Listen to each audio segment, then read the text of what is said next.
Hello everyone, GWF here, coming back at you with another G-Shock review video, kinda. Except, this time I'm gonna cover straight to the point. I'm just gonna talk about the bad thing about this G-Shock GWF-A1000 dive timer with carbon monocoque body construction G-Shock Master of G Frogman series watch with solar charging, Bluetooth equipped. I mean, the whole thing is great. It is also the first analog G-Shock Frogman watch as well, which is great. You know what? I'll talk about the good things, probably 10 points that I'm gonna cover separately, so don't freak out. This is just the bad thing only. I'm gonna cover them separately because I'm gonna need more time for that. So, bad thing about this watch, 5 points: light, battery, sensor, hands movement, and also the price. Just 5 basic stuff. Alright, let's go through all of them, starting with the price.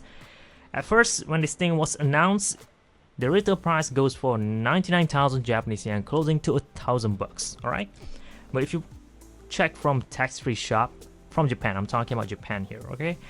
Basically Yodobashi, big camera and everything, or perhaps Yahoo Japan auction, sometimes it will goes for 79,000, something like that. But mine over here, I purchased this from a reseller in Japan. I don't know why, probably he trying to get rid of this. He bought this thing and decided to sell this thing. I paid around 62,000 Japanese yen only, but that's thanks to BUYEE Japan for that, for allowing me to do that, because, you know, people just didn't sell things internationally. If you want to buy things from someone else that is in Japan, from some store, some watch store, some, you know, whoever there is in Japan, if you want to buy things from them, you're gonna need to use BUYEE Japan for that. They are a middleman service, which is also the sponsor for today's video, so shout out to them for sponsoring this channel. So here is the order page. Basically, I bought this thing from Mercari website at the time, if I'm not mistaken. Wait, was it from? Yeah, Mercari website. 62,000 at the time. They have like 5% coupon discount, so I end up paying 57,540 yen, 576 bucks only, which is slightly cheaper than the average price in the US, I guess around 600 bucks. And I'm also getting brand new watch, JDM version, with all the box and paper included, so not too bad of a deal, right?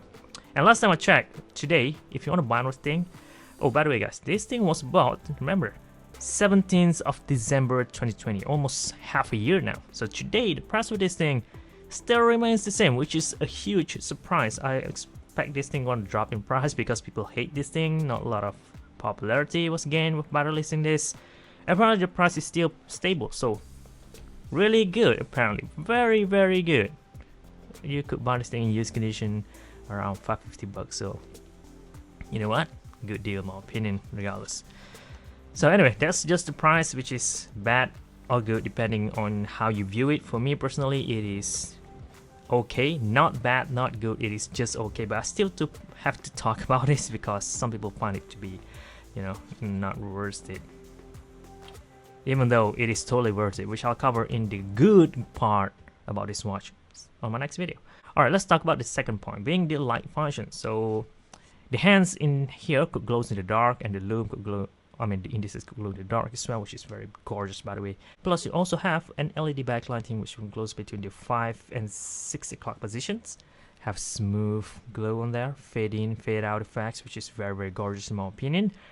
But this watch didn't have any auto light function. So if you're one of those guys who used to wearing, you know, one of this or one of this, you know, low end, mid-level G-Shock, you're probably gonna find this thing pretty, I don't know, less appealing, something like that.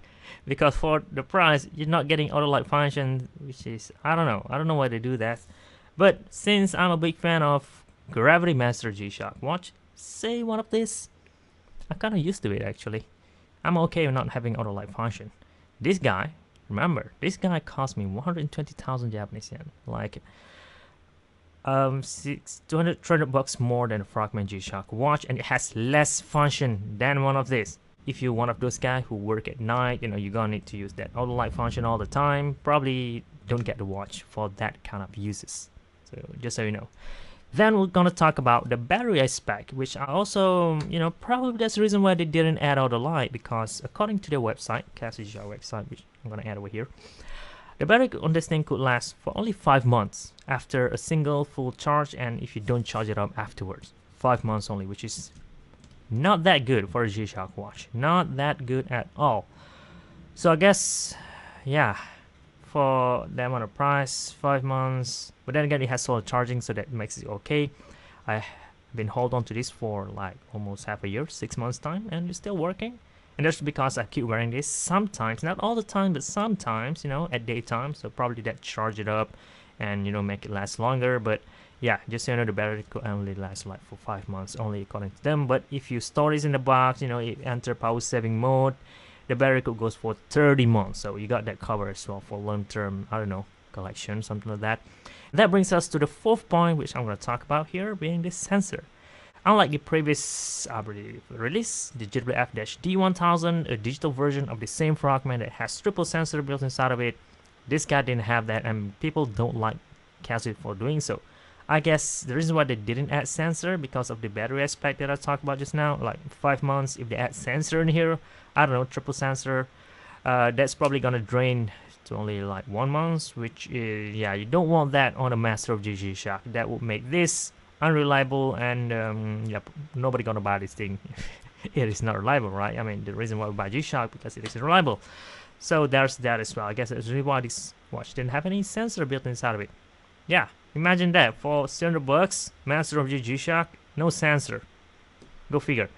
Then we have the last point that I'm going to talk about, the hand retraction function. So this will be useful to almost everyone who thinking on getting one of these. All right, so check this out.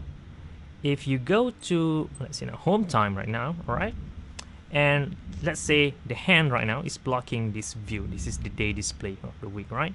I press this upper left button like that. Our remaining hand will move out of the way. This is the hand retraction function or hand shift. So basically, you could see this three sub over here. This is the dual time. This is the day of the week display. This is the 24-hour time format for your local time. So you could tell day and night. So there's that, right? So if you enter, let's see now, stopwatch timer mode, which is gonna rely on this sub dial down here. Wait a little bit, okay. Now, if I press this button over here, look at that, it won't move at all. So if you're using this countdown timer function, say in the morning, say 8 a.m. or 8 p.m. I actually experienced this while I was doing the coin laundry around 8 p.m. and the hand apparently will be blocking this part over here. Look at how big those hands are. I mean, it could cover the entire tiny hands here, and yeah, I cannot see what the times are. So that is a problem. Yeah, very practical problem actually. So if you are planning on operating this at that specific time of day, you're gonna have trouble with the stopwatch or timer function of this watch. It will be once it ends, but yeah, you cannot actually seize it, which is weird because you could find a similar G-Shock. Where is it? Let me take my G-Shock watch. Other G-Shock watch. Wait up. Check this out, guys. Check this out. So here is one of the most beloved G-Shock out there, the Casio GA2100. This watch also have the same function called hand retraction function. Press light and then press mode. Look at that, the hand will move out of the way. So we could see this digital and this sub dial display. All right. Now, if I go to the timer mode, check this out. Let's zoom in that a little bit. There we go. All right, I set it up to 10 minutes, right? Start the timer. All right, and let's notice that it is blocking the view as well. But if I press the light and then press mode, the hand could move out of the way, even this timer function. But this watch, this frogman cannot do that. So that is a major inconvenience altogether, making it 5 points to consider before you decide to buy one of these G-Shock watch, because the price is too high. So I figure I should share this 5 point with you guys. This is just things that I could think about, and if you're thinking on getting one still, you know, if you find this at a good deal, why not go right ahead, go to the link down the description box, sign up to BUYEE Japan. They'll be sponsoring this channel. Not necessarily need to be this, good, but this, anything at all that's from Japan, basically camera, phones, whatever. PlayStation, you could buy PlayStation from Japan as well if you wanted to. Anyway, that'll be all, guys. Thank you very much for watching. This is gshock. I'll see you guys in my next video where I'll talk about the good part about the watch. So don't freak out. Don't freak out. Just chill. Alright? See you guys then. Have a nice day.